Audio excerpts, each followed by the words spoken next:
En Cariamanga, el aire huele a tierra húmeda y a leña verde. Las casas son bajas y el barro se pega a las suelas. En julio de 1804, en ese borde del sur, nace Jerónimo Carrión y Palacio. El calendario dice 6 de julio. El país todavía no existe como lo conocerán sus hijos. La gente mide el tiempo por cosechas y por misas. Las noticias llegan tarde, dobladas en alforjas. Un correo puede tardar semanas desde Quito. Cuando por fin llega, el papel trae polvo del camino. Y trae nombres que cambian de un año a otro. En esos años, el mundo se está partiendo. En los puertos del Pacífico se habla de juntas y de reyes cautivos. En las montañas se habla de tributos y de reclutas. En los pueblos pequeños se habla de quién manda mañana. La palabra república suena lejana, pero la incertidumbre es inmediata. Jerónimo crece con esa música de fondo. Campanas al amanecer. Mulas resoplando en la calle. Un pregón que anuncia sal, aguardiente, telas. Y de pronto, un rumor de guerra que atraviesa la plaza. No es una guerra con banderas limpias. Es una guerra de pasos, de requisiciones, de hombres que se llevan a otros hombres. En una casa de provincia, la educación es un privilegio y una apuesta. Se aprende a leer con paciencia y con castigo. La tinta mancha los dedos y no se va en días. El papel es caro. Se escribe apretado, sin desperdiciar márgenes. La letra se vuelve disciplina. A Jerónimo lo atrae lo escrito, no por poesía, sino por orden. Un documento tiene fecha, tiene firma, tiene sello. Promete que el mundo puede quedar quieto dentro de una hoja. En el sur, la vida pública se siente como algo que viene de afuera. Un corregidor que cambia. Un comandante que aparece con escolta. Un cura que lee un bando después de misa. La gente escucha en silencio. Luego vuelve a sus animales. Pero el bando queda. Queda como una amenaza o como una promesa. Cuando Jerónimo decide estudiar leyes, no está eligiendo una carrera elegante. Está eligiendo un refugio. El derecho es una forma de poner barandas en un camino de barro. Es aprender qué vale y qué no vale. Es aprender a pedir pruebas. Es aprender a exigir que alguien responda por lo que firma. La formación de un abogado en el siglo XIX es lenta y áspera. No hay aulas luminosas ni bibliotecas abundantes. Hay cuartos fríos, mesas gastadas, velas que se consumen rápido. Hay libros con lomos rotos y páginas con manchas de humedad. Se estudia con lo que hay. Y se memoriza mucho. Los textos llegan de lejos. Compendios de derecho castellano. Manual de procedimientos. Colecciones de reales cédulas. Se aprende a distinguir un auto de un decreto. Se aprende a redactar sin adornos. Se aprende a no dejar huecos. Un expediente no es solo papeles. Es una cadena. Primero la petición, escrita con fórmulas fijas. Luego la providencia, breve, con un mandato claro. Después la notificación, con testigos si hace falta. Luego la prueba, que puede ser una declaración jurada, una carta, un recibo, y al final, una sentencia que intenta cerrar la herida. Todo eso se cose con hilo, se guarda en legajos, se sella para que nadie meta mano sin dejar rastro. Jerónimo se acostumbra a ese mundo, a la paciencia del trámite, a la idea de que el poder debe dejar huella. Un hombre armado puede gritar una orden, pero un juez exige que la orden exista en papel. Esa diferencia parece pequeña. En su época, es una línea de vida. El Ecuador republicano temprano nace con prisa y con cicatrices. Se separa, se une, se vuelve a separar. Los nombres de las entidades cambian. Las lealtades también.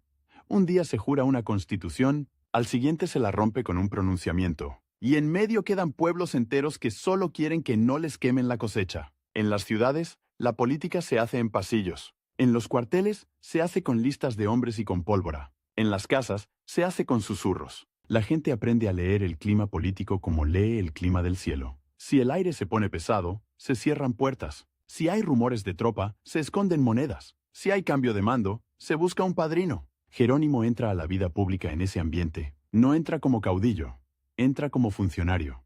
Eso significa otra cosa. Significa estar sentado muchas horas, significa escuchar quejas. Significa revisar cuentas. Significa firmar. Un funcionario vive rodeado de objetos pequeños que deciden cosas grandes. Un tintero.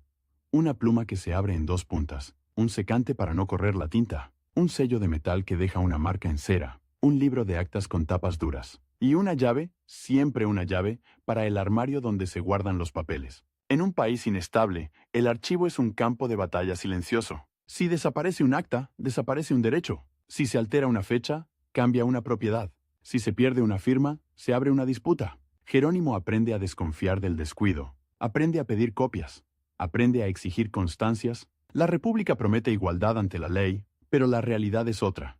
La justicia depende de distancias. depende de caminos, depende de quién puede pagar un escribano, depende de quién tiene amigos en la capital. Jerónimo lo ve desde temprano. Y aún así, insiste en el procedimiento. En Loja y en el sur, la vida política tiene un ritmo distinto al de Quito. Las decisiones llegan tarde, las órdenes se interpretan, a veces se obedecen, a veces se guardan en un cajón hasta que cambie el viento. Esa distancia crea una cultura de cautela. Jerónimo se vuelve un hombre de cautela. La prudencia, en su caso, no es timidez, es cálculo. Es saber que una frase mal puesta puede costar una vida. Es saber que un decreto puede encender una provincia. Es saber que una firma puede convertirte en enemigo de alguien con soldados. En los años de su juventud y madurez temprana, el Ecuador vive golpes y guerras civiles. Los nombres de los jefes se repiten en conversaciones como si fueran tormentas. Unos prometen orden, otros prometen libertad, casi todos prometen castigo para el adversario, y casi todos terminan buscando dinero para pagar tropas. En ese mundo, un abogado sirve para dos cosas: para dar forma legal a lo que ya se decidió por fuerza, y para intentar frenar la fuerza con reglas. La primera tarea da ascensos rápidos, la segunda da enemigos. Jerónimo intenta moverse en esa cuerda. Hay días en que el país parece un escritorio desordenado, papeles encima de papeles, decretos que se contradicen, nombramientos que duran semanas, un ministro que firma hoy y huye mañana. Y en medio, la gente común, que solo quiere que el mercado abra y que el pan no falte. Jerónimo aprende a hablar poco, aprende a escribir claro, aprende a no prometer lo que no puede cumplir. Eso lo vuelve útil. Un hombre útil es un hombre que otros quieren cerca. Así empieza su ascenso.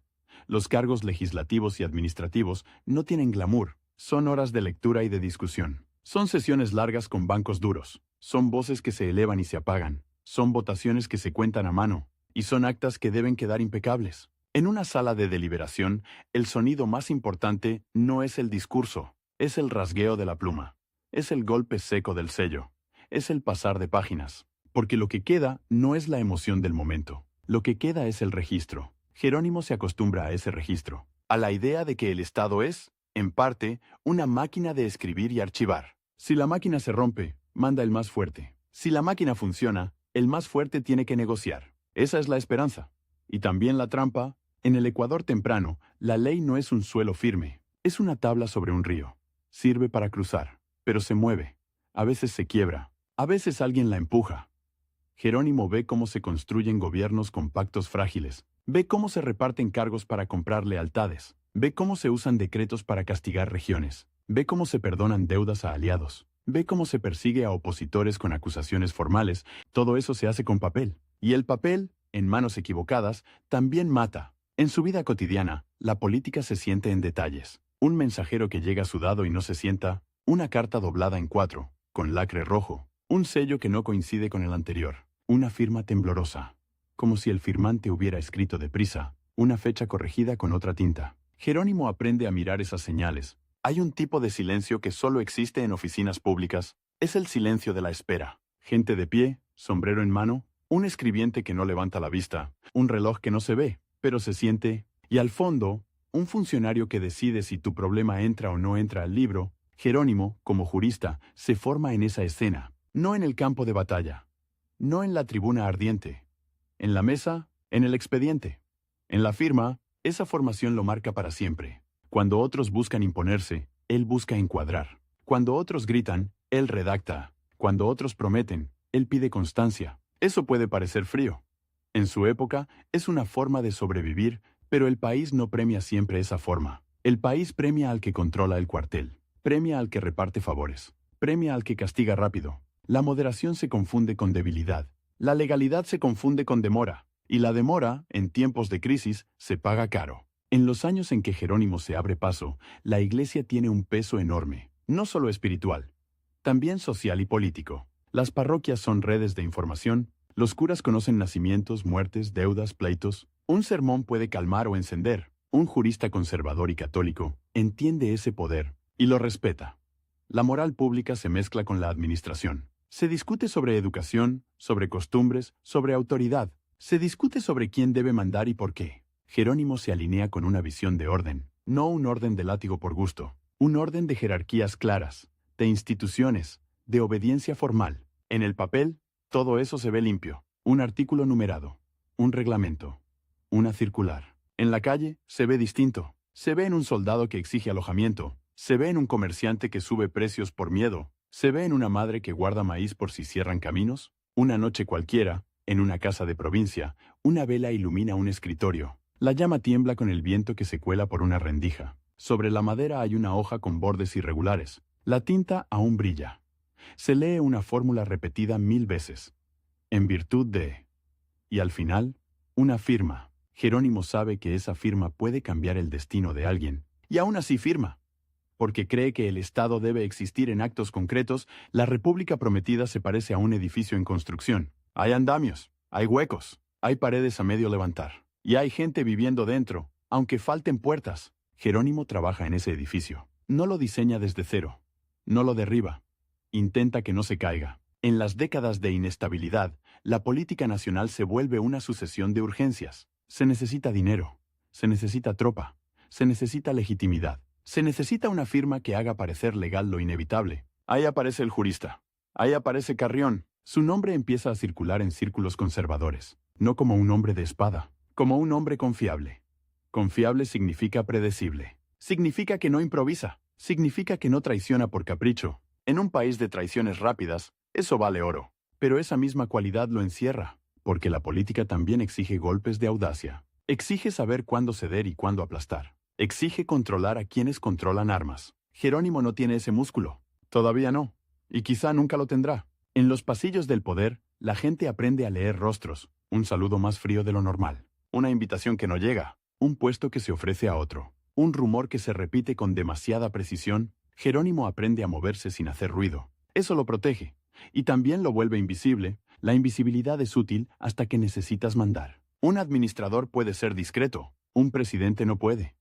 Pero Jerónimo aún está lejos de ese destino. Por ahora, su mundo es el de las normas y los cargos. En una sesión legislativa, un debate puede durar horas por una coma. Esa coma define si una autoridad puede destituir a otra. Define si un impuesto se cobra o no. Define si una provincia tiene autonomía o queda sometida. Jerónimo se concentra en esas comas. Otros se concentran en quién controla la guardia. Esa diferencia crea dos países dentro del mismo país. El país del papel y el país del fusil.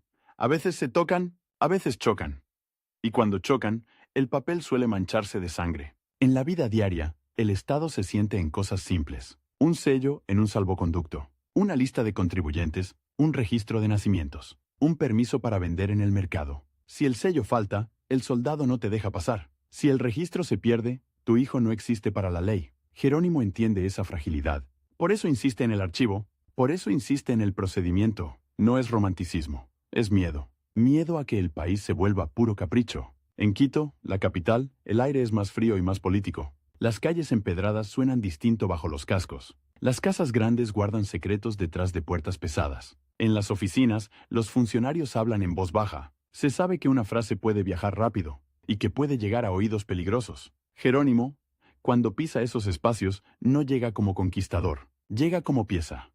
Una pieza que encaja en un mecanismo conservador que busca estabilidad. Ese mecanismo necesita hombres que no se desborden. Necesita juristas que sostengan la fachada institucional. Necesita firmas que tranquilicen a comerciantes y a obispos. Necesita actas que parezcan definitivas. El Ecuador temprano vive con el recuerdo fresco de la violencia política. No es un recuerdo abstracto. Es una lista de muertos.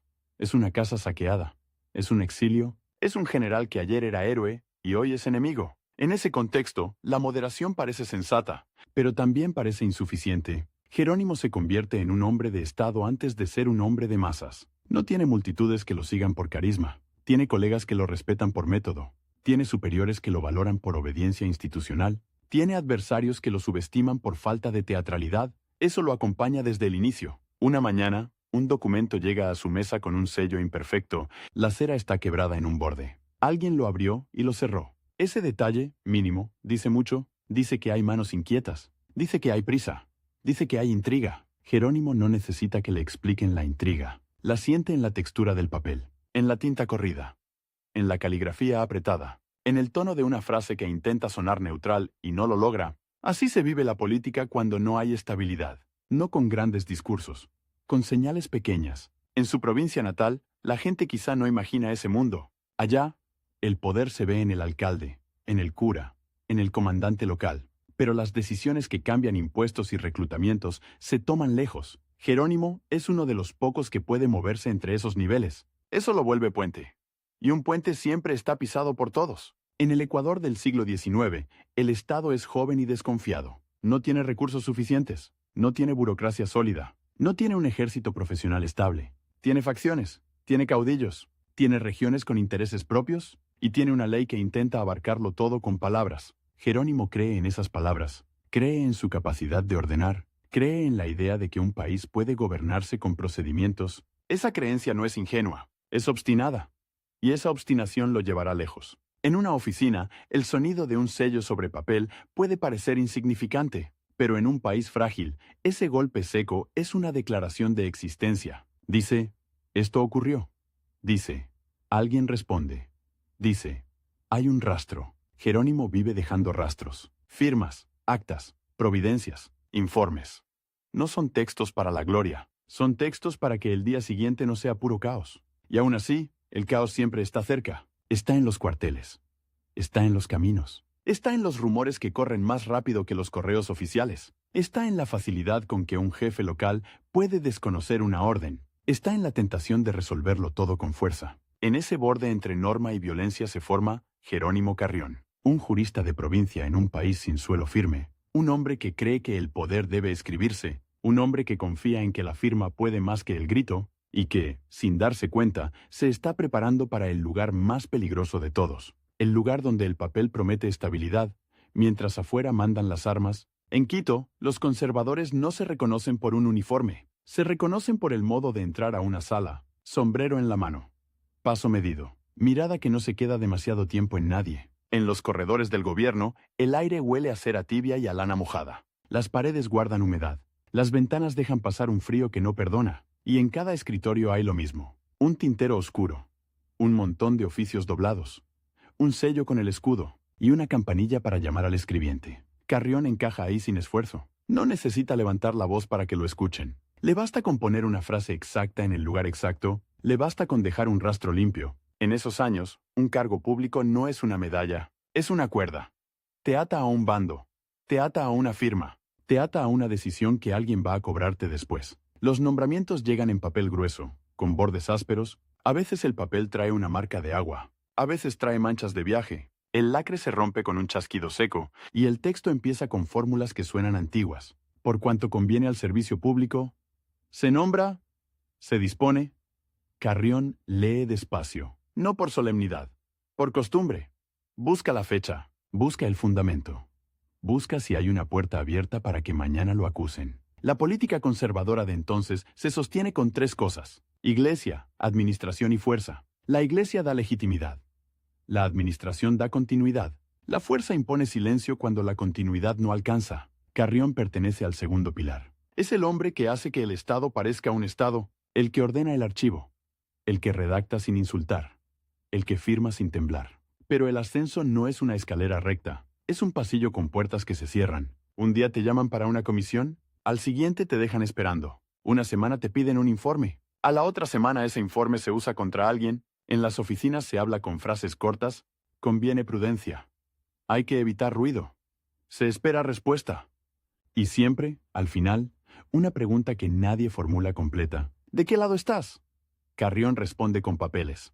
No con brindis, no con promesas, con papeles. Un expediente administrativo de la época es una criatura viva. Crece con cada sello. Se alimenta de copias. Se defiende con firmas. Si falta una foja, el expediente sangra. Si falta una notificación, el expediente se cae. El escribiente numera las hojas a mano. 1, 2, 3. En la esquina superior derecha, la tinta se corre si el aire está húmedo. Entonces se sopla. Se espera, se pone arena fina para secar. Se sacude la arena al suelo. Carrión revisa esas esquinas, revisa si la numeración salta, revisa si una hoja fue reemplazada. Revisa si la letra cambia de golpe, porque ahí se esconden las trampas. En el Ecuador de mediados del siglo XIX, una trampa no siempre es un crimen. A veces es una necesidad. Un ministro necesita dinero para pagar tropa. Un gobernador necesita calmar una provincia. Un comandante necesita justificar una requisa. Y todo eso se viste con legalidad. Carrión aprende a distinguir el vestido del cuerpo. Aprende a escribir lo suficiente para sostener una decisión y aprende a no escribir de más. Una palabra extra puede ser una soga. En los círculos conservadores, su nombre empieza a sonar como solución, no como bandera. Como herramienta, un hombre de herramienta sirve para unir piezas, sirve para que dos enemigos se sienten sin romper la mesa, sirve para que un decreto no parezca venganza, sirve para que una destitución parezca trámite. Eso lo vuelve valioso. Y lo vuelve peligroso, porque el valioso siempre está cerca del fuego. En una casa de Quito, una tarde de lluvia, se reúnen hombres con botas limpias. Las botas limpias dicen que no vienen del cuartel, vienen del despacho. Sobre una mesa hay café oscuro y pan duro, y hay un paquete de documentos atados con cinta. Se habla de provincias como si fueran piezas de ajedrez. Se habla de Guayaquil, de Cuenca, de Loja. Se habla de lealtades. Se habla de obispos. Se habla de comandantes que hoy obedecen y mañana no. Carrión escucha más de lo que habla. Cuando habla, pregunta por el procedimiento. ¿Quién firma? ¿Quién notifica?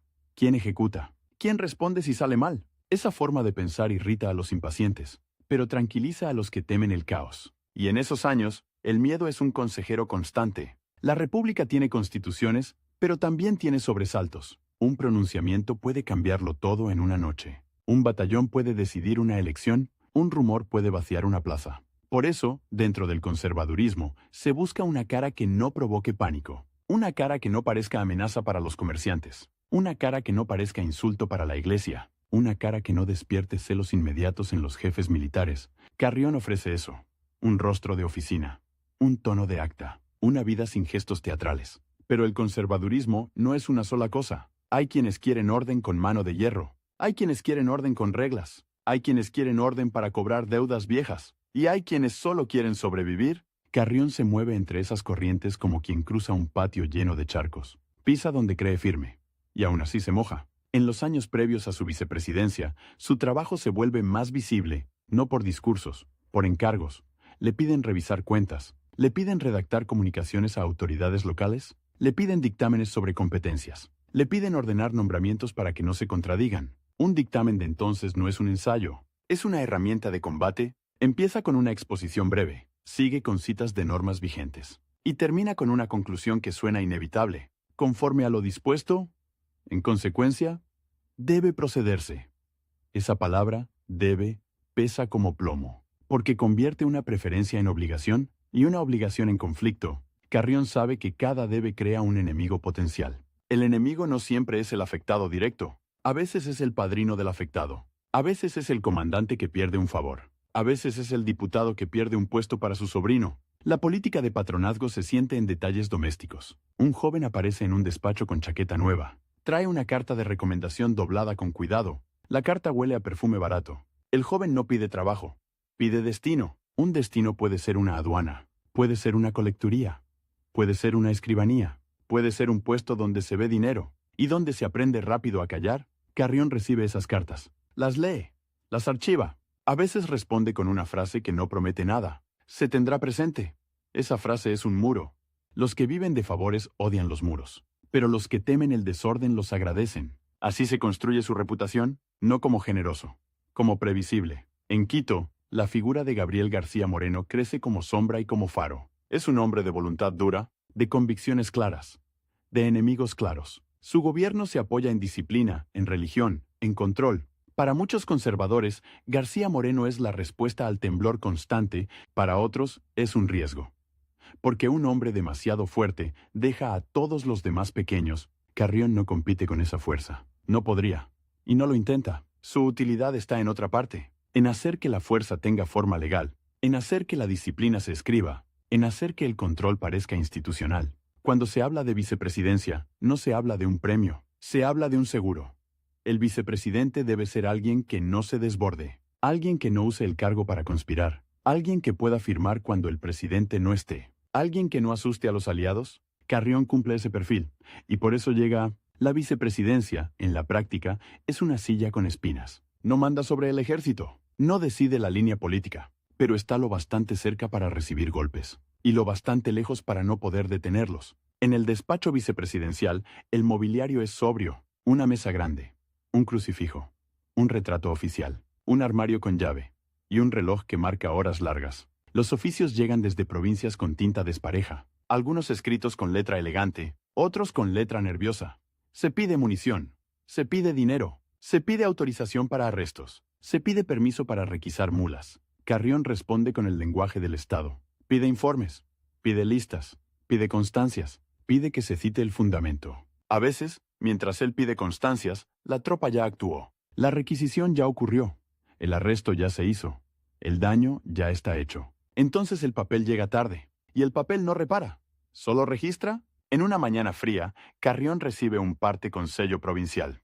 El sello está mal estampado. La tinta se comió una esquina del escudo. El texto dice que hubo disturbios, que se detuvo a varios hombres, que se incautaron armas. Carrión busca nombres, busca edades, busca si hay orden escrita, busca si hubo juez, busca si hubo testigos. No lo hace por compasión romántica, lo hace porque sabe lo que viene después. Viene la queja, viene el reclamo, viene el enemigo que usará el abuso como bandera. En el gobierno de García Moreno, la maquinaria del Estado se endurece. Se centraliza, se vigila, se castiga, y se construye una idea de orden que no admite demasiadas dudas. Carrión, como vicepresidente, queda asociado a esa maquinaria, aunque su temperamento sea distinto, aunque su instinto sea frenar, no empujar. En los pasillos, algunos lo miran con respeto, otros lo miran como sombra del presidente, y otros lo miran como posible reemplazo. La palabra reemplazo no se dice en voz alta, se insinúa con silencios, con invitaciones, con visitas nocturnas. Una noche, un mensajero golpea una puerta con nudillos rápidos. Trae un sobre sin adornos. Solo un sello. El mensajero no entra. Entrega y se va. Dentro hay una nota breve. No tiene firma completa. Solo iniciales. La nota pregunta por la salud del presidente. Pregunta por la situación en tal provincia. Pregunta por la lealtad de tal comandante. Carrión entiende el mensaje real. Están midiendo el terreno. Están midiendo si el Estado tiene continuidad. Están midiendo si él sería aceptable. Él no responde con entusiasmo. Responde con formalidad. Una respuesta formal es una puerta entreabierta. No compromete, pero tampoco cierra.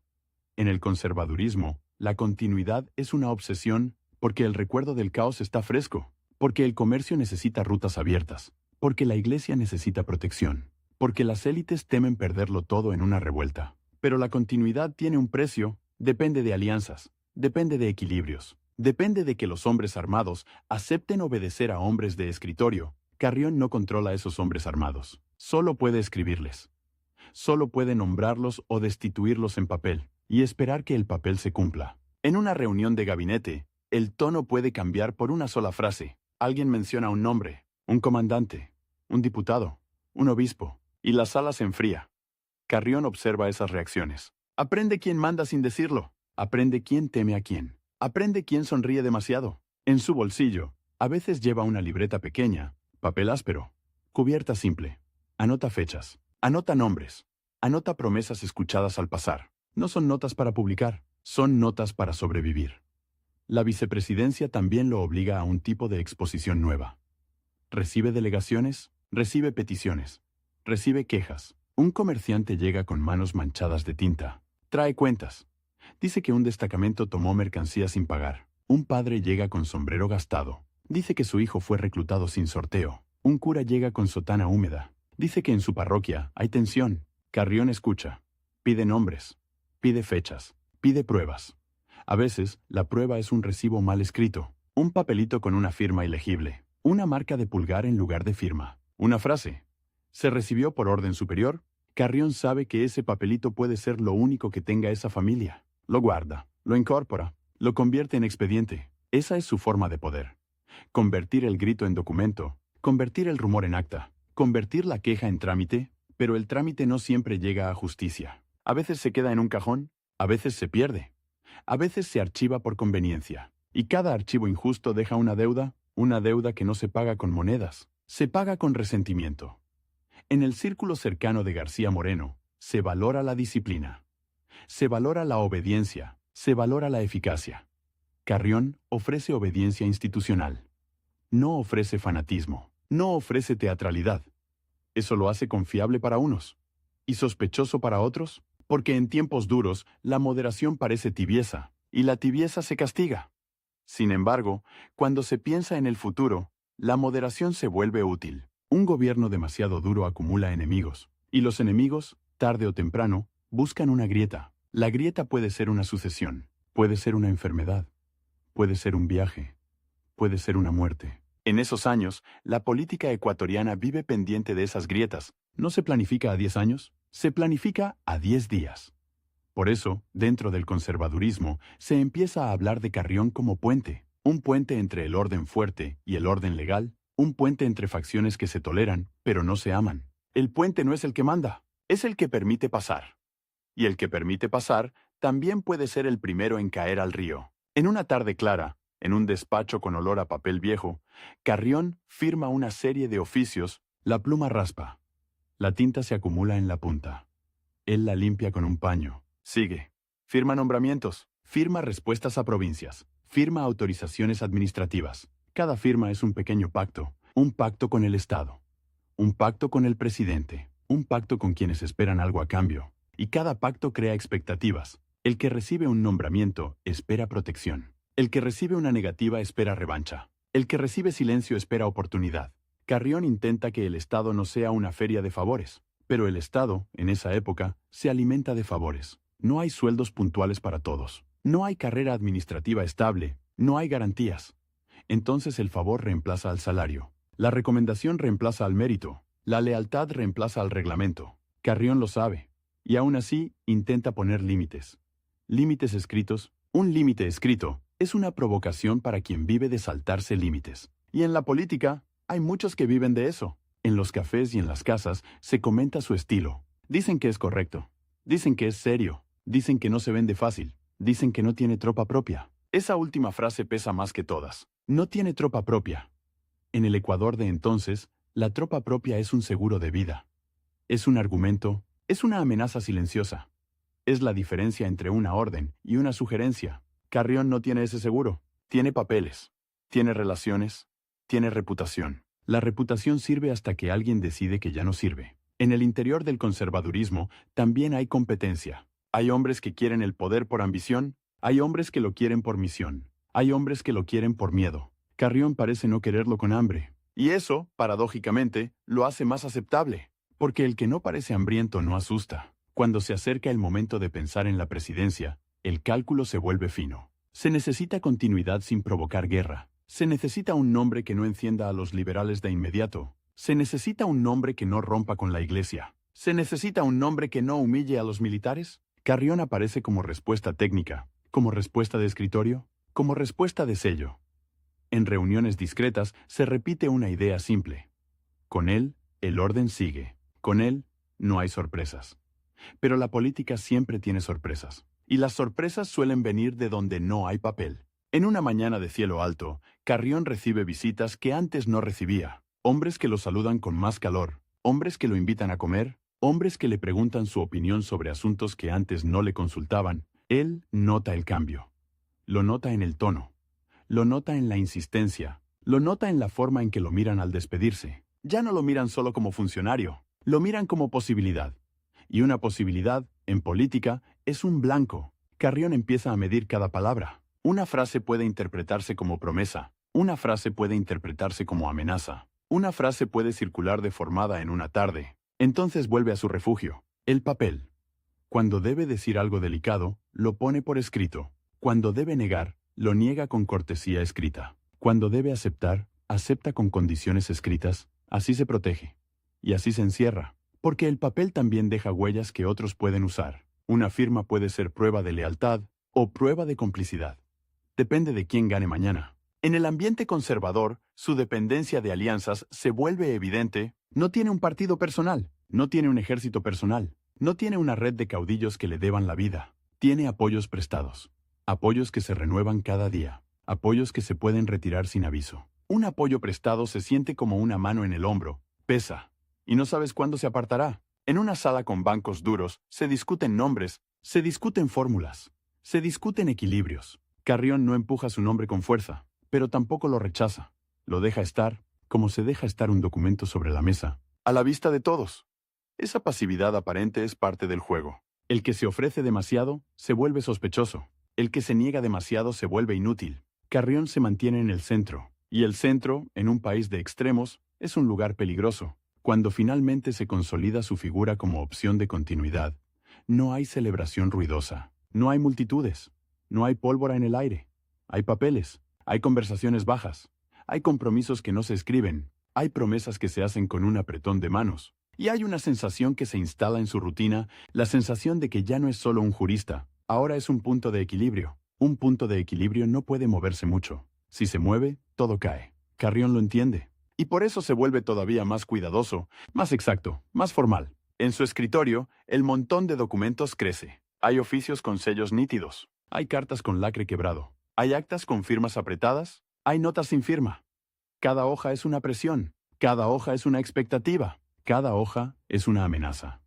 Y en medio de ese bosque de papel, Carrión empieza a acercarse al lugar donde el papel ya no basta, al lugar donde la firma no solo ordena, también expone. El día en que asume la presidencia, el aire de Quito no cambia. Cambian las miradas, cambian los silencios. En el palacio, las tablas del piso crujen igual, pero ahora crujen bajo sus pasos. La banda presidencial pesa como tela y como sentencia. No es solo un símbolo. Es una señal para todos los que esperan cobrar algo. Unos esperan cargos, otros esperan castigos, otros esperan permiso para hacer lo de siempre. Carrión se sienta ante una mesa que ya conoce. La madera tiene marcas de tinta vieja. Hay quemaduras pequeñas de velas. En un borde, alguien clavó una vez la punta de un compás. El escritorio guarda cicatrices de otros gobiernos. Le acercan el primer paquete de oficios del día. Papel grueso, doblez duro, cinta deshilachada, sellos de provincias con tinta desigual. El sello de una gobernación llega corrido, como si la mano temblara. Lee sin prisa, no por calma, por método. Busca fechas, busca nombres, busca el punto exacto donde una frase puede volverse pólvora. En el Ecuador de 1865, el presidente no gobierna solo con decretos, gobierna con acuerdos que no se ven, con lealtades que no se escriben, con comandantes que obedecen mientras les conviene, con curas que sostienen o sueltan el ánimo de un pueblo. Carrión trae una idea fija, que el Estado se note en el papel, que la autoridad se sostenga en el trámite, que el castigo tenga expediente, que el gasto tenga recibo. Esa idea suena limpia en un despacho. Afuera suena lenta. Afuera manda el ritmo de los fusiles. Y el fusil no espera notificación. En la antesala, un ujier anuncia visitas, un comerciante de Guayaquil con chaqueta clara, un sacerdote con botas embarradas, un coronel con bigote recortado y olor a cuero. Todos traen algo en la mano. Una carta. Un memorial. Un parte. Carrión los recibe uno por uno. No levanta la voz. No promete rápido. Hace preguntas que incomodan. ¿Quién firmó? ¿Quién vio? ¿Quién pagó? ¿Quién responde? El coronel quiere dinero para la tropa. Dice que sin paga no hay disciplina. Dice que la frontera está inquieta. Dice que hay rumores de alzamiento. Carrión pide la lista de efectivos. Pide el estado de revista. Pide el detalle de raciones. Pide el último recibo de la tesorería. El coronel aprieta la mandíbula, no discute. Pero su silencio es un aviso. En su mundo, pedir papeles es dudar. Y dudar es debilidad. El comerciante habla de aduanas. Habla de cobros dobles. Habla de un administrador que retiene mercancía. Trae una hoja manchada de salitre. En la hoja hay números y una firma torcida. Se recibió por orden superior. Carrión toma la hoja con 2 dedos. La mira contra la luz. Busca la marca de agua. Busca si el papel es de oficina o de tienda. Busca si la tinta es reciente o vieja. Luego la coloca sobre el expediente y manda pedir informe al administrador. El sacerdote no pide dinero, pide calma. Dice que en su parroquia se habla de reclutamientos forzosos. Dice que hay madres que esconden a sus hijos. Dice que la gente reza con miedo. Carrión anota el nombre del jefe político local. Anota la fecha. Anota la palabra reclutamiento.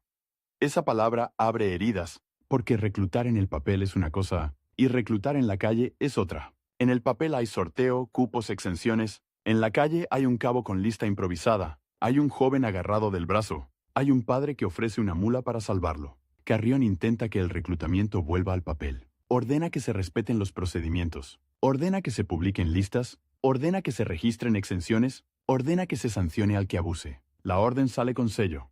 Sale con firma. Sale con copia para el archivo. Y en el camino, la orden se vuelve rumor. El rumor llega antes que el oficio. En los cuarteles, el rumor se interpreta a gusto. Unos dicen que el presidente quiere debilitar al ejército. Otros dicen que quiere quedar bien con los curas. Otros dicen que no entiende la urgencia. Carrión entiende la urgencia. Solo que la urgencia, para él, no justifica el desorden. Y esa diferencia lo deja solo. En el gabinete, las discusiones no son teatrales. Son frías. Se habla de ingresos. Se habla de deuda. Se habla de caminos.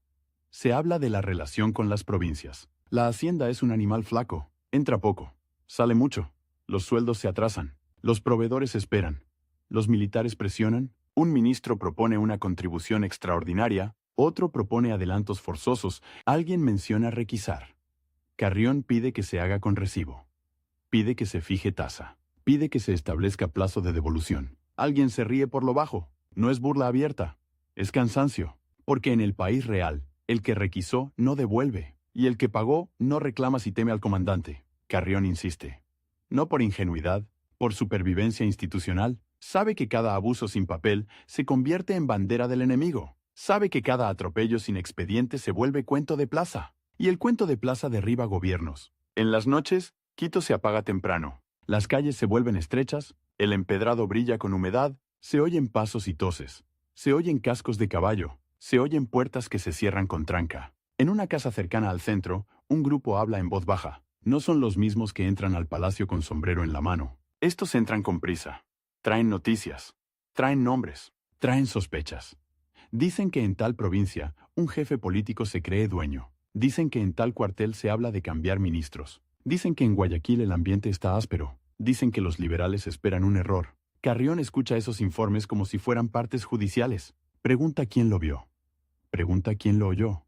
Pregunta si hay carta. Pregunta si hay firma. A veces no hay nada. Solo una frase repetida. Solo un dicen. Y el dicen es el combustible más barato de la política. Carrión intenta apagarlo con actos, con decretos claros, con nombramientos que equilibren, con destituciones justificadas. Pero cada nombramiento es una herida en otro. Cada destitución deja un resentido con amigos. Y los amigos, en un país de facciones, son más peligrosos que los enemigos declarados. En su mesa aparece un expediente de provincia, hojas numeradas a mano. La numeración salta. Del 7 pasa al 9. Falta una hoja. Carrión llama al secretario.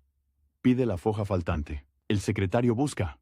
No aparece. Alguien dice que se extravió en el traslado. Alguien dice que nunca existió. Carrión se queda mirando el hueco. Un hueco en un expediente es una puerta. Por esa puerta entra la acusación. Por esa puerta entra la duda. Por esa puerta entra el golpe. Ordena reconstruir el expediente. Pide copias. Pide testimonios. Pide que se certifique la pérdida. Todo eso toma días. En esos días, el asunto ya se resolvió por otra vía. Un comandante ya actuó. Un juez ya cedió. Un enemigo ya escribió panfletos. Carrión gobierna con retraso. No por pereza, por forma. ¿Y la forma en 1865 cuesta caro? En el palacio, el sonido más constante es el de la pluma. Raspa. Se detiene. Vuelve. La tinta huele a hierro. El papel huele a trapo viejo. Los sellos se calientan al sol. El lacre se ablanda. Se presiona. Se levanta. Queda el escudo marcado. Ese escudo promete autoridad. Pero el escudo no camina. No patrulla. No dispara. No detiene a un batallón que decide no obedecer. En una mañana de 1866 llega un parte militar con urgencia. El mensajero trae polvo en las botas. Trae la cara seca. No pide agua. Entrega y espera. El parte habla de inquietud. Habla de movimientos. Habla de hombres que se reúnen. Habla de armas que circulan. No da nombres completos. Da apodos. Da iniciales. Carrión pide precisión. Pide nombres. Pide lugares exactos. Pide quién manda. Pide quién financia. El mensajero no sabe, solo repite lo que le dijeron. Carrión lo despacha con una orden escrita. Que se identifique a los cabecillas. Que se evite derramamiento. Que se proceda conforme a ley. La frase conforme a ley suena bien, pero en el campo, conforme a ley puede significar cualquier cosa. Puede significar arresto con orden. Puede significar arresto sin orden. Puede significar un tiro en la noche. Carrión intenta controlar el significado con más papel. Envía instrucciones detalladas. Pide que se levanten actas. Pide que se remitan listas de detenidos. Pide que se informe al juez competente. Los comandantes leen esas instrucciones con paciencia fingida. Algunos las cumplen. Otros las guardan para mostrar obediencia. Y hacen lo que ya pensaban hacer. En Quito, los rumores se vuelven más densos. Se habla de que Carrión no tiene mano. Se habla de que el gobierno se ablanda. Se habla de que el orden se está perdiendo. Los mismos que antes lo querían por prudente, ahora lo miran con impaciencia. Porque la prudencia, cuando hay miedo, parece demora. Y la demora parece invitación al enemigo. En una sala de reuniones, un hombre golpea la mesa con el dedo. No grita. Solo marca el ritmo. Dice que hay que dar ejemplo. Dice que hay que castigar rápido. Dice que el país entiende el lenguaje de la fuerza. Carrión responde con otra idea. que el ejemplo sin expediente se vuelve abuso, que el castigo sin juez se vuelve venganza, que la fuerza sin límite se vuelve contra el propio gobierno. La sala queda quieta. No porque estén convencidos, porque están calculando. Carrión siente ese cálculo en la piel. Siente que lo miden. Siente que lo comparan con el hombre fuerte que lo precedió. Siente que esperan que sea otro, y él no puede serlo. En su bolsillo lleva una libreta. Anota nombres. Anota quién pidió qué. Anota quién se molestó. Anota quién sonrió cuando no debía. Esa libreta no es paranoia, es defensa. Porque cuando el apoyo se rompe, todos buscan pruebas, y una frase escrita puede salvar o hundir. En un despacho lateral, un secretario le muestra cartas anónimas. Papel barato, letra apretada, ortografía irregular, amenazas veladas, acusaciones sin firma. Una dice: el pueblo no aguanta más. Otra dice: ¿se sabe lo que hace su ministro? Otra dice: la patria necesita energía. Carrión no responde a anónimos. Los archiva. Los usa como termómetro. Si llegan más, el agua sube. En Guayaquil, el calor hace que el papel se pegue. Las cartas llegan con olor a puerto, a madera mojada, a azúcar, a sudor. Los comerciantes piden estabilidad, piden que no se interrumpa el tráfico, piden que no se toque la aduana con manos torpes, piden que no se nombre a un enemigo en un puesto clave. Carrión intenta equilibrar. No quiere provocar a la costa, no quiere perder la sierra, no quiere que una provincia se sienta castigada. Ese equilibrio se vuelve una cuerda floja. Cada paso es una queja. Cada gesto es interpretado como favoritismo. En el Congreso, las palabras son más suaves que las balas, pero también matan. Un diputado puede destruir una reputación con una insinuación. Puede decir que hay debilidad, puede decir que hay desorden, puede decir que el gobierno no controla. Carrión responde con informes, con cifras, con estados de cuenta, con listas de obras, con decretos publicados. El papel vuelve a ser su escudo, pero el escudo es de papel, y el fuego político lo quema rápido. En una tarde, llega un informe de tesorería, los números no cierran. Hay un faltante. No es enorme, pero es suficiente para un escándalo. Carrión pide el libro mayor, pide los recibos, pide las órdenes de pago, pide las firmas. El libro mayor es pesado, huele a cuero, las páginas están manchadas de dedos, las columnas están trazadas con regla, los números están escritos con tinta que se ha vuelto marrón. Carrión encuentra una orden sin respaldo claro, una firma que no debería estar ahí, un pago hecho con prisa. Llama al responsable. El responsable llega pálido. Dice que fue orden superior. Dice que era urgente. Dice que era para evitar un problema mayor. Carrión pide el oficio de esa orden. No existe. Solo existe la palabra. Ahí está el choque. Carrión quiere que la palabra se convierta en documento. Otros quieren que la palabra sea suficiente, porque la palabra permite negar mañana. Carrión ordena investigar.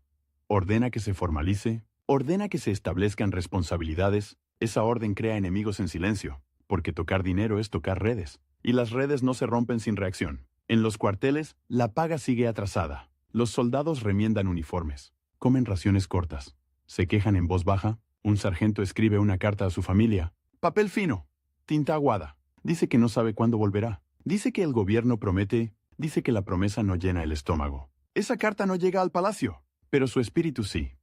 Llega en forma de indisciplina, llega en forma de deserción, llega en forma de un oficial que exige. Carrión intenta resolver con lo que tiene. Negocia con proveedores, pide créditos, ajusta gastos, busca ingresos.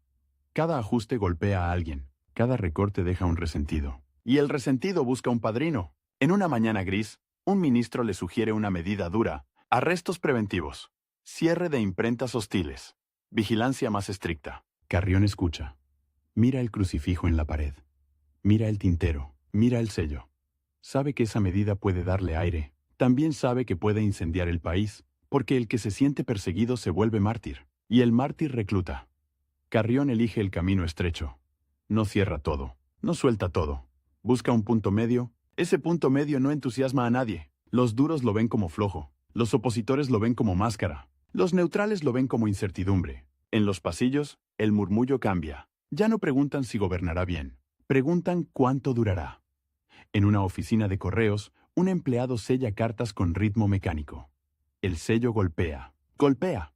Golpea. Cada golpe manda una orden a una provincia. El empleado no sabe que esas cartas sostienen un gobierno. No sabe que una carta tardía puede ser una derrota. No sabe que una carta interceptada puede ser una conspiración. Las rutas son lentas. Los caminos se cortan con lluvia. Los ríos crecen. Las mulas resbalan. Un oficio puede tardar semanas. En esas semanas, un jefe local puede hacer su propio gobierno. Puede cobrar, puede castigar, puede pactar. Carrión intenta amarrar el país con correspondencia, con nombramientos, con instrucciones, pero el país se mueve con otras cuerdas, con parentescos, con compadrazgos, con miedo, con ambición. En 1866, el desgaste se vuelve visible. No hay un solo golpe, hay muchos pequeños cortes, un aliado se queja por un cargo no concedido, un obispo pide más apoyo en un conflicto local, un comandante exige autonomía, un diputado amenaza con retirar respaldo. Carrión responde como siempre, con cartas, con razones, con procedimientos. A veces la respuesta llega y calma, a veces la respuesta llega y ofende. Porque el que pide un favor no quiere razones, quiere sí. En una noche, un hombre de confianza le trae un aviso. No es un documento oficial. Es una frase escuchada en una casa. Dicen que algunos conservadores ya buscan otro nombre. Dicen que la paciencia se acabó. Dicen que el gobierno se está quedando sin columna. Carrión no se sorprende. Se queda callado. Mira la llama de una vela. La cera cae lenta. Al día siguiente, firma más oficios, firma como si la firma pudiera detener el tiempo. Firma como si el sello pudiera pegar de nuevo una coalición. En el palacio, el reloj marca horas largas. Cada hora trae una visita. Cada visita trae una presión. Un grupo pide más control. Otro pide más libertad. Uno pide castigo. Otro pide perdón. Carrión intenta que el Estado no se rompa en dos. Pero el Estado ya está lleno de grietas, y las grietas se abren cuando el apoyo político se retira. En una reunión privada, un hombre le habla con franqueza. Le dice que el país necesita energía. Le dice que la oposición se envalentona. Le dice que la tropa murmura. Le dice que la coalición se impacienta. Carrión escucha sin interrumpir. Luego pregunta algo simple. ¿Qué propone exactamente? El hombre propone mano dura, propone decisiones rápidas, propone menos papel y más orden. Carrión mira sus manos. Manos de jurista. Dedos manchados de tinta. No son manos de cuartel. Sabe que si se convierte en lo que no es, perderá igual. Perderá su base moral. Perderá su estilo. Y aún así, no ganará el respeto de los duros. Entonces, sigue siendo él. Y esa fidelidad lo deja expuesto. En los meses siguientes, el sostén se erosiona, no con un grito, con ausencias. Un aliado deja de visitar. Un ministro se vuelve distante. Un comandante responde tarde. Un periódico insinúa. Carrión siente el vacío como frío en la espalda. El poder, cuando se va, no se anuncia. Se retira como una marea. Una mañana, llega un oficio de una autoridad local. Pide instrucciones para enfrentar un conflicto. Carrión responde con precisión. Define competencias. Define límites. Define pasos. La respuesta es impecable. También es inútil, porque el conflicto ya se resolvió con armas. Esa es la verdad que lo persigue. El papel llega después. El papel registra. El papel no manda. Y aún así, Carrión sigue escribiendo, porque si deja de escribir, ya no queda nada. Sin papel, el gobierno se vuelve solo fuerza, y la fuerza, en manos ajenas, lo devora. En una tarde de 1867, el ambiente en Quito se siente distinto. No hay fiesta. No hay guerra abierta. Hay tensión en los gestos. En el palacio, un funcionario evita su mirada. Un mensajero tarda más de lo normal. Un oficial saluda con frialdad. Carrión entiende el mensaje sin que se lo digan. El cargo no lo hizo el más poderoso, lo hizo el más visible. Cada error será suyo. Cada abuso ajeno será suyo. Cada atraso será suyo. En su escritorio, un documento espera firma. Es una decisión difícil. Afecta a un grupo con armas. Afecta a un grupo con influencia. Carrión toma la pluma. La punta tiembla apenas. No por miedo físico, por conciencia del costo. Firma. El sello cae sobre el papel con un golpe seco. El escudo queda marcado. Afuera, en algún lugar, alguien decide si obedecerá ese golpe. Y esa decisión ya no está en la tinta. Está en la pólvora. La noticia no llega con trompetas. Llega con pasos cortos en un corredor. Llega con un saludo que dura menos. Llega con una puerta que se cierra más fuerte. En Quito, el aire de la tarde huele a leña húmeda. Las nubes bajan y se quedan pegadas a los cerros. En los aleros gotea agua vieja. En el patio del palacio, una mula resopla y golpea el suelo. Carrión vuelve a su mesa. La pluma está donde la dejó. El tintero tiene una película oscura en la boca. El sello de metal está frío, como si no hubiera sol. Le traen un paquete de correspondencia. No es grueso. Eso es lo raro. Cuando el país se agita, el papel suele multiplicarse. Abre la primera carta. La hoja es de buena calidad. Tiene marca de agua. La letra es firme. No hay manchas de prisa. Lee y no cambia el gesto. Pero su mano izquierda aprieta el borde del escritorio. La carta no amenaza, no insulta, solo pide cambios, pide energía, pide decisiones sin demora, pide que el gobierno deje de parecer un escritorio. Carrión dobla la hoja con cuidado, la alinea con el resto, como si el orden del papel pudiera ordenar el mundo. En la segunda carta, el tono es distinto, es más corta, más seca. Habla de la tropa, habla de disciplina, habla de obediencia. No hay firma completa, solo un apellido y un cargo. Eso también es un mensaje. Carrión llama al secretario. No levanta la voz, pide el registro de entradas, pide la lista de oficiales en Quito, pide saber quién está y quién no. El secretario abre un libro grande. Las tapas son de cuero gastado, las páginas crujen. Hay arena fina entre las hojas, como si viniera de camino. Los nombres están escritos con tinta desigual, algunos con letra elegante, otros con trazo de cuartel. Al lado de varios, una nota breve. Ausente. Carrión mira esas notas como si fueran heridas. Ausente significa lejos. También significa libre. En el patio, un tambor suena una vez. No es desfile. Es señal interna. Un soldado corre con un papel doblado en 4. El papel llega sin sobre. Viene sudado. La tinta se corrió en una esquina. Es un parte. Habla de reuniones, habla de conversaciones en casas privadas, habla de oficiales que visitan a civiles influyentes. No dice golpe. No necesita decirlo. En ese Ecuador, la palabra se evita hasta el último minuto. Carrión toma otra hoja en blanco. Escribe despacio. Pide nombres completos. Pide fechas. Pide testigos. Pide que todo se remita con firma. Cuando termina, sopla la tinta. No por ceremonia, por costumbre. Luego estampa el sello. El golpe del sello suena fuerte en la sala. Un golpe pequeño. Un golpe que pretende ser autoridad. El mensajero se va. Carrión se queda con el eco. En una esquina del despacho, hay un armario. Dentro, carpetas atadas con cinta. Cada cinta tiene polvo. Cada carpeta tiene un número. Carrión abre una. Busca un antecedente. Busca un patrón. Busca una forma de encajar el presente en un expediente. Encuentra actas viejas. Encuentra oficios de años anteriores. Encuentra firmas de hombres que ya no están. Algunos murieron. Otros cambiaron de bando. En una hoja, una frase subrayada a mano. Se procederá con arreglo a las leyes. La tinta está descolorida. La promesa sigue intacta. El país no. En la calle, un pregonero vende pan. La voz se cuela por una ventana. La vida sigue. Eso es lo más inquietante. Porque cuando la vida sigue, la conspiración también, sin ruido, sin pólvora. Todavía, Carrión recibe a un ministro al caer la tarde. El ministro trae el sombrero en la mano. Trae el rostro cansado. Trae un olor a tabaco frío. Hablan de lo que no se escribe. Hablan de apoyos. Hablan de lealtades. Hablan de quién se está moviendo. El ministro no acusa directo. Solo deja caer nombres como piedras pequeñas. Un apellido aquí. Un cargo allá. Una provincia mencionada sin detalle. Carrión escucha y pregunta lo mismo de siempre. ¿Qué prueba hay? ¿Qué documento hay? ¿Qué testimonio firmado hay? El ministro abre las manos. No hay. Hay ambiente. Hay señales. Hay miedo. Carrión mira el tintero. Luego mira al ministro. Y dice algo que suena simple. Sin pruebas, no hay acción legítima. El ministro no discute. Solo respira hondo. Y esa respiración es derrota. Esa noche, en su cuarto, Carrión no duerme bien. La cama cruje con cada giro. La manta pica. El frío se mete por las rendijas. En una mesa pequeña hay una vela. La llama tiembla.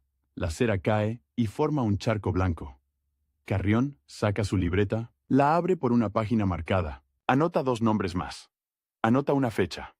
Anota una frase escuchada. Luego cierra la libreta. La guarda como si guardara un arma. Pero es papel. Siempre papel. Al amanecer, Quito huele a tierra mojada.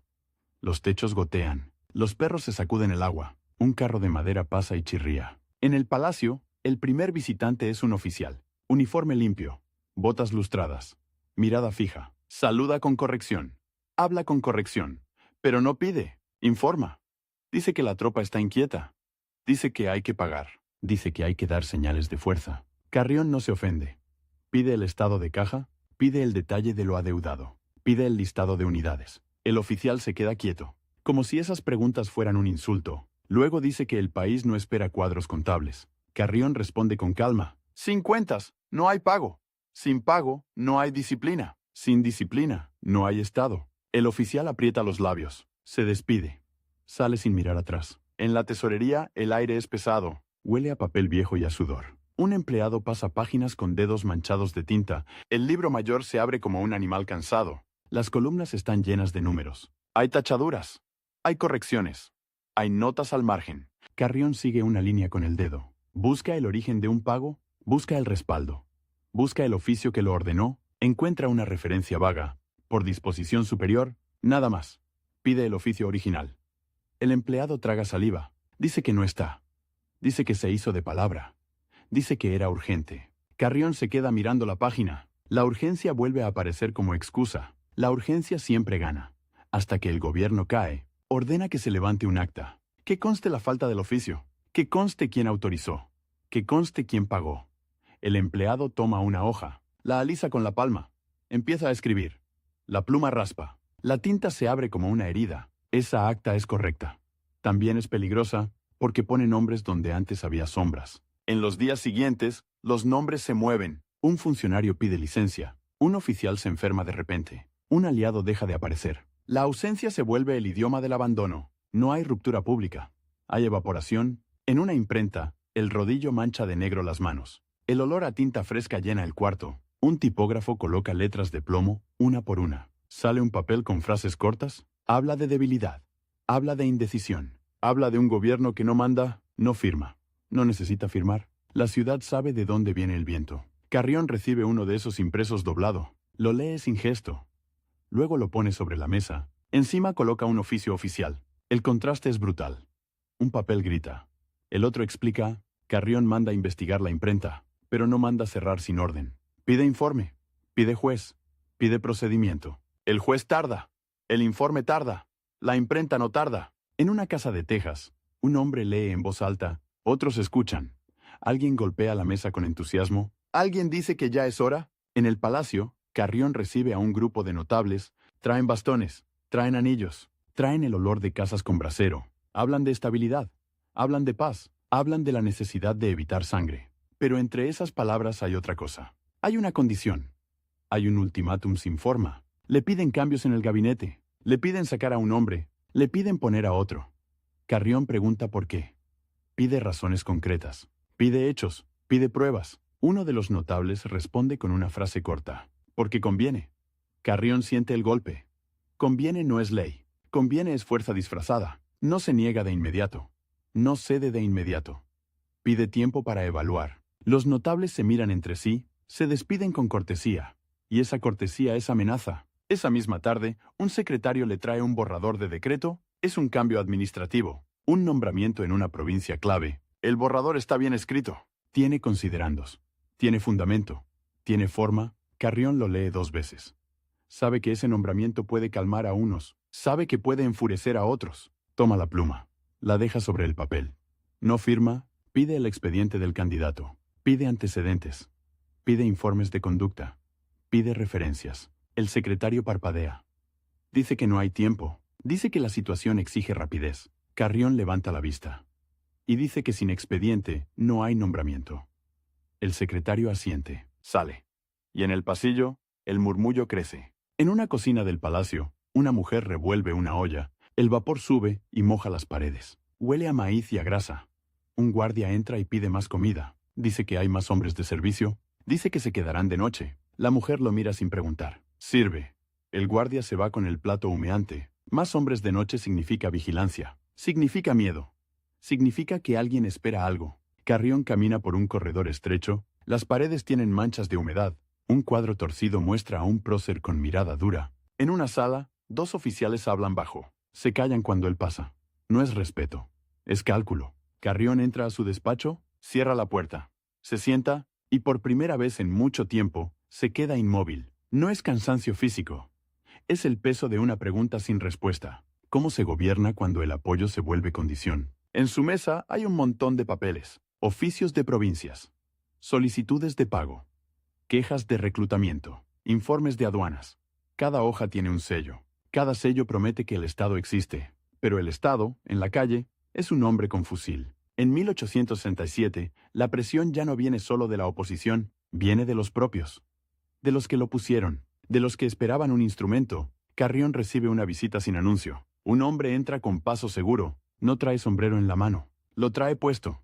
Habla directo. Dice que el país no puede esperar, dice que hay que cortar cabezas políticas, dice que hay que cerrar bocas. Carrión pregunta ¿qué bocas? ¿Qué pruebas? ¿Qué delitos? El hombre se encoge de hombros, dice que el delito es agitar, dice que la prueba es el ambiente. Carrión siente un frío limpio. El ambiente no se juzga.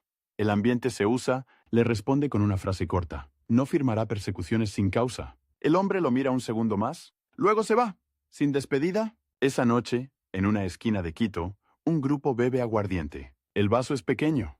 La bebida quema. Las palabras salen más fáciles. Alguien dice que Carrión no sirve. Alguien dice que es buen hombre. Alguien dice que un buen hombre no gobierna. Ríen. Luego callan. Porque un soldado pasa cerca. En el palacio, al día siguiente, llega un documento distinto. No es un oficio común. Es una carta formal de renuncia de un ministro. La letra es elegante. El papel es grueso. La despedida es respetuosa. Dice que se retira por motivos de salud. Dice que agradece la confianza. Dice que desea lo mejor a la República. Carrión lee y entiende. La salud es excusa. La política es la causa. Pide al secretario que prepare el trámite. Aceptación. Nombramiento de reemplazo. Publicación. Todo en regla. Todo correcto. Todo como si el país no estuviera al borde. El reemplazo no llega fácil. Los nombres que propone reciben negativas. Unos dicen que no pueden. Otros dicen que no conviene. Conviene vuelve a aparecer, como una puerta cerrada. Carrión empieza a ver el mapa real del poder. No está en el palacio. Está en las redes, en los cuarteles, en los púlpitos, en los salones. Y él, jurista, está en el centro solo por el título. No por el control. Un día, un mensajero llega desde una provincia, trae la ropa llena de barro, trae la cara quemada por el sol, entrega un paquete atado con cuerda. Dentro hay un acta. Hay firmas temblorosas. Hay una lista de nombres. Es un informe sobre un conflicto local. Hubo arrestos. Hubo golpes. Hubo un muerto. Carrión busca la orden judicial. Busca el fundamento. Busca el procedimiento. No está, solo hay una frase repetida por varios. Se hizo por necesidad. Carrión siente rabia. No la muestra. La rabia, en él, se convierte en escritura. Redacta una reprimenda. Exige investigación. Exige que se remita al juez. Exige que se identifique al responsable. Firma, sella, envía. Sabe que esa carta tardará. Sabe que cuando llegue, el responsable ya habrá sido protegido. O ya habrá cambiado de bando. En una mesa de comedor, Carrión come poco. Un caldo claro. Un pedazo de pan duro. Mastica lento. No por gusto. Por pensamiento, un ayudante le dice que hay gente reunida cerca del cuartel. No es multitud, es grupo. Eso es peor. Carrión deja la cuchara. Se limpia la boca con un paño. Se levanta. Camina hacia una ventana. Mira la calle. Ve sombras moviéndose. Ve un brillo metálico. No escucha disparos. Escucha órdenes cortas. Escucha botas. Vuelve a la mesa. Pide que llamen al comandante de la plaza. Pide que venga de inmediato. El comandante llega tarde. No demasiado. Lo suficiente. Trae el uniforme impecable. Trae el rostro sereno. Trae una calma que no tranquiliza. Carrión pregunta, ¿qué pasa? El comandante dice que nada grave. Dice que son medidas preventivas. Dice que es por seguridad. Carrión pide el parte escrito. Pide la orden. Pide el fundamento. El comandante dice que lo enviará. Luego añade una frase. Que el país necesita tranquilidad. Tranquilidad. Otra palabra que suena bien. Otra palabra que puede justificar cualquier cosa. Carrión entiende que ya no dirige, solo reacciona. En su escritorio, esa tarde, hay una hoja en blanco. Carrión la mira como si fuera un abismo. Puede escribir un decreto de excepción, puede ordenar arrestos, puede cerrar imprentas, puede gobernar con miedo, también puede negarse y aceptar que lo empujen. No decide en un arrebato, decide como jurista, con una lógica que no conmueve a los armados. Escribe una carta, no es larga, es precisa. Habla de la necesidad de respetar la Constitución. Habla de la responsabilidad de los funcionarios. Habla de la paz sin arbitrariedad. La firma, la sella, la envía a quienes cree que aún escuchan. Esa carta es un puente de papel sobre un río crecido. Los días se vuelven más cortos. No por el sol, por el margen. Un aliado de confianza le habla en privado. Le dice que ya no lo sostienen. Le dice que la coalición se rompió. Le dice que hay un acuerdo para reemplazarlo. Carrión no pregunta quién. Eso ya no importa. Pregunta si habrá sangre. El aliado baja la mirada. Dice que depende de él. Esa frase lo golpea más que una amenaza. Depende de él significa que la salida pacífica es su responsabilidad. La violencia también. Carrión vuelve a su mesa. Toca el sello con la yema del dedo. El metal está tibio ahora. Por el uso, pide papel. Pide tinta. Pide al secretario que se quede. El secretario trae una hoja limpia. La coloca recta. Pone un secante al lado. Carrión empieza a escribir. La letra es clara. No tiembla. No escribe un decreto. Escribe una renuncia. No hay dramatismo. Hay formalidad. Hay frases medidas. Hay un tono de servicio. Declara que deja el cargo. Declara que lo hace por el bien público. Declara que espera evitar conflictos. Cada palabra es una piedra puesta para que el país cruce sin caer, pero el río no respeta piedras. Cuando termina, lee en voz baja. Corrige una coma. Cambia un adjetivo por otro más frío. Firma. Luego toma el sello. Lo presiona con fuerza. El golpe del sello suena como un cierre, no de su carrera. De una ilusión, la renuncia se entrega por conducto. Se registra. Se copia. Se archiva. Se hacen varias copias a mano. Un escribiente repite la misma frase una y otra vez. La muñeca le duele. La tinta se acaba. La historia se multiplica en hojas. En los pasillos, algunos respiran aliviados, otros fingen tristeza. Otros ya están pensando en el siguiente reparto. Carrión sale del despacho con paso lento. No arrastra los pies. No corre. En el patio, el cielo está bajo. Un guardia lo mira sin saber qué hacer con la mirada. Saluda tarde. Carrión responde con un gesto mínimo. No hay rencor visible. Hay cansancio. En su casa, guarda papeles personales en una caja. Cartas antiguas. Notas. Borradores. El papel tiene olor a humo y a tiempo. Algunas hojas están dobladas tantas veces que parecen tela. Entre esos papeles hay oficios que nunca se cumplieron. Hay respuestas que llegaron tarde. Hay solicitudes que quedaron sin firma. Carrión los ordena igual. Como si el orden fuera una forma de despedida. En Quito, la ciudad se adapta rápido. Los mercados abren. Los carros pasan. Los niños corren. El poder cambia de manos. La vida no pide permiso. Carrión queda como un nombre en conversaciones. Unos dicen que fue débil. Otros dicen que fue decente. Pocos dicen que fue peligroso. Porque un hombre que insiste en el procedimiento es peligroso para los que viven del atajo. Los años pasan. El cabello se vuelve más blanco. La espalda se encorva un poco. Carrión sigue en Quito. Camina por calles empedradas. Escucha campanas. Ve procesiones. A veces entra a una oficina pública. No como jefe, como ciudadano. Ve el mismo polvo en los estantes.